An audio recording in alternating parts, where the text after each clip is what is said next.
नमस्कार, SBT news में आपका स्वागत है। पेश है 3 मार्च गुरुवार दोपहर 3:15 बजे राजस्थान जोधपुर बीकानेर की बड़ी खबरें। प्रधानमंत्री नरेंद्र मोदी ने उद्योग जगत से आयात पर निर्भरता कम करने और घरेलू विनिर्माण को बढ़ावा देने की अपील करते हुए गुरुवार को कहा कि मेक इन इंडिया अभियान 21वीं सदी के भारत की जरूरत है। उन्होंने उद्योग जगत से कहा कि उन वस्तुओं के आयात में कटौती के प्रयास होने चाहिए जिनका उत्पादन भारत में हो सकता है। उद्योग संवर्धन और आंतरिक व्यापार विभाग DPIIT की ओर से make in India for the world विषय पर वेबिनार में प्रधानमंत्री ने कहा कि मेक इन इंडिया अभियान 21वीं सदी के भारत की जरूरत है और यह हमें हमारी क्षमता दिखाने का अवसर देता है। विमानन मंत्री ज्योतिरादित्य सिंधिया ने कहा कि गुरुवार को भारतीय वायुसेना भारतीय विमानन कंपनियों की कुल 19 उड़ानें 3,726 भारतीयों को स्वदेश लाएंगी। सिंधिया ने ट्विटर पर बताया कि ऑपरेशन गंगा के तहत भारतीय वायुसेना, एयर इंडिया तथा इंडिगो रोमानिया की राजधानी बुखारेस्ट से गुरुवार को 8 उड़ानें संचालित करेंगे। मुख्यमंत्री युवा संबल योजना में डूंगरपुर जिले के 50 युवा अब पुलिस विभाग से जुड़ेंगे। ये युवा पुलिस की तरह सड़कों पर नाकेबंदी कर और ट्रैफिक व्यवस्था को सुधारते नजर आएंगे। इस तरह पुलिस महकमे में जवानों की कमी की समस्या भी दूर होगी। डूंगरपुर SP सुधीर जोशी ने बताया कि बेरोजगार युवाओं के फोन नंबर पर कांटेक्ट कर उनसे पुलिस विभाग में ड्यूटी के बारे में पूछा। 50 युवाओं ने पुलिस की तरह ड्यूटी करने में हामी भर दी।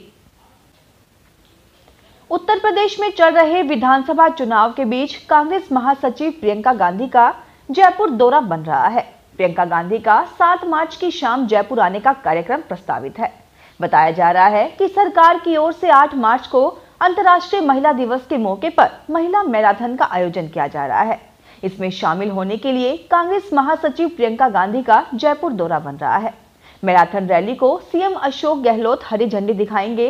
पार्टी महासचिव बनने के बाद प्रियंका गांधी का यह दूसरा जयपुर दौरा होगा। राजस्थान में ऊर्जा दक्षता के लिए डेडिकेटेड बिजली उपभोक्ताओं को केंद्र सरकार के ऊर्जा दक्षता मापदंडों की पालना और सालाना एनर्जी रिटर्न प्रस्तुत करने के निर्देशों की सख्ती से कार्यवाही सुनिश्चित करनी होगी।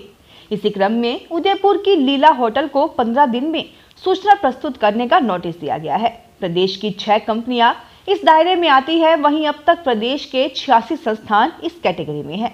केंद्र सरकार के ऊर्जा मंत्रालय द्वारा 10 प्रकार की विभिन्न कैटेगरी में ऊर्जा संरक्षण के लक्ष्यों का निर्धारण किया गया है।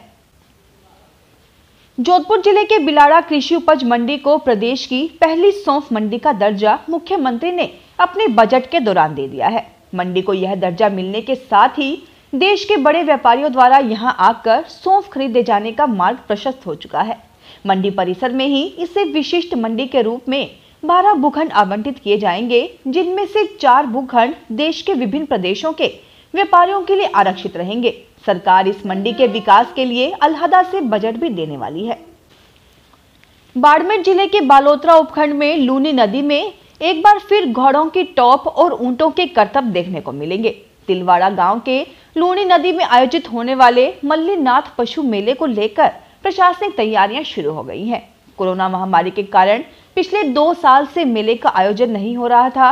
अब एक बार मेले को लेकर फिर स्थानीय लोगों, व्यापारियों और पशुपालकों में उत्साह नजर आ रहा है। मल्लीनाथ पशु मेले का आयोजन तिलवाड़ा में 28 मार्च से 12 अप्रैल तक किया जाएगा।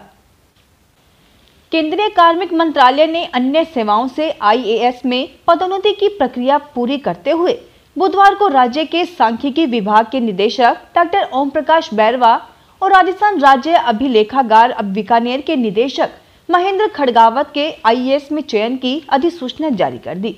दोनों अफसरों को IAS की 2020 की चयन सूची में शामिल किया गया है और जल्द ही इन्हें बैच का आवंटन होगा। अन्य सेवाओं से IAS में पदोन्नति के 2 पदों पर चयन के लिए बीते वर्ष 27 दिसंबर को संघ लोक सेवा आयोग में साक्षात्कार आयोजित किए गए थे। राजस्थान की सबसे बड़ी नमक मंडी पर अब खतरे के बादल छाए हुए हैं। नमक उत्पादकों की उम्मीद केवल राजस्थान सरकार व प्रशासन से बंधी हुई है। नमक उत्पादन क्षेत्र में समय रहते यदि विभिन्न समस्याओं का समाधान नहीं हुआ तो नमक उद्योग ठप हो जाएगा, जिससे राजस्थान सहित उत्तर प्रदेश, बिहार, पश्चिम बंगाल, मध्य प्रदेश, झारखंड सहित अन्य क्षेत्रों में नमक की कमी आ सकती है। वहीं राजस्थान के अतिरिक्त यदि गुजरात से इन राज्यों में नमक की पूर्ति की जाए तो आमजन को काफी महंगा नमक उपलब्ध होगा। नमक परिवहन करने में भी काफी खर्च आएगा। बीते साल खराब मौसम और कोहरे के चलते रद्द और आंशिक रद्द की गई रेल सेवाओं को धीरे धीरे पुनः बहाल किया जा रहा है। रेलवे ने यात्रियों की सुविधाओं को देखते हुए यह निर्णय लिया है ताकि यात्रियों को त्योहारी सीजन में राहत मिल सके और सुगमता के साथ सफर कर सकें। जो रेल सेवाएं बंद की गई थी उन्हें फिर से शुरू करने की मांग भी यात्रियों की ओर से काफी समय से उठाई जा रही थी। तेल कंपनियां उत्तर प्रदेश समेत 5 राज्यों में विधानसभा चुनाव प्रक्रिया समाप्त होने का इंतजार कर रही हैं ताकि वे आम जनता पर महंगाई का बम फोड़ सकें। 5 राज्यों में विधानसभा चुनाव का अंतिम चरण आते ही तेल कंपनियों ने मंगलवार को व्यावसायिक गैस सिलेंडर को 105 रुपए महंगा कर संकेत दिए हैं कि 10 मार्च के बाद घरेलू गैस सिलेंडर भी महंगा होगा। कीमतें बढ़ने के बाद अब व्यावसायिक गैस सिलेंडर 1921 रुपए 50 पैसे की जगह अब 2026 रुपए 50 पैसे में मिलेगा। इस बार वेस्टर्न डिस्टर्बेंस ने बीकानेर के किसानों की उम्मीदों पर ही पानी फेर दिया है। तेज हवा और अंधड़ के चलते बीकानेर के सैकड़ों किसानों की फसल चौपट हो गई है। सबसे ज्यादा चने की फसल बर्बाद हुई है, जबकि गेहूं, सरसों की फसल को भी नुकसान हुआ है। इस सीजन में रबी की फसल खराब होने के बाद अब खरीफ की फसल पर भी जुआ खेलना पड़ेगा। एक अनुमान के मुताबिक 20 से 30 गांवों में फसलों को भारी नुकसान हुआ है।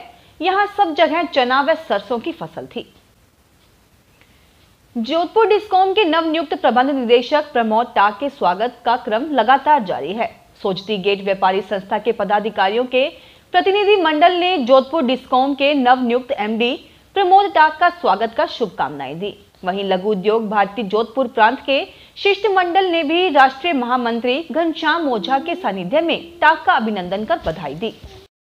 कम वर्षा के कारण उत्पन्न हुए पेयजल संकट से निपटने एवं पेयजल आपूर्ति की सुचारू व्यवस्था करने के लिए संभागीय आयुक्त डॉक्टर राजेश शर्मा ने अपने कक्ष में समीक्षा बैठक ली। बैठक में आगामी महीनों में जालोर, सिरोही व पाली जिलों में पेयजल व्यवस्थाओं की समीक्षा की। बैठक में संभागीय आयुक्त ने पाली, सिरोही व जालोर जिला कलेक्टर को सभी संबंधित विभागों के साथ समन्वय स्थापित कर आगामी क्लोजर के दौरान अपने अपने जिलों में जलापूर्ति की व्यवस्था सुचारू रखने के निर्देश दिए।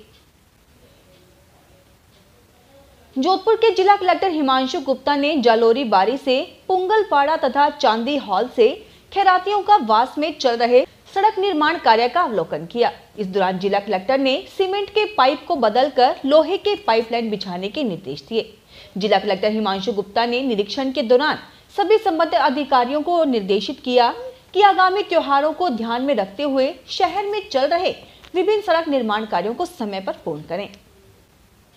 फिलहाल इस बुलेटिन में इतना ही, फिर हाजिर होंगे और बड़ी खबरों के साथ। एसबीटी न्यूज के वीडियो देखने के लिए हमारे चैनल को सब्सक्राइब करें और नोटिफिकेशन पाने के लिए बेल आइकन को प्रेस करें।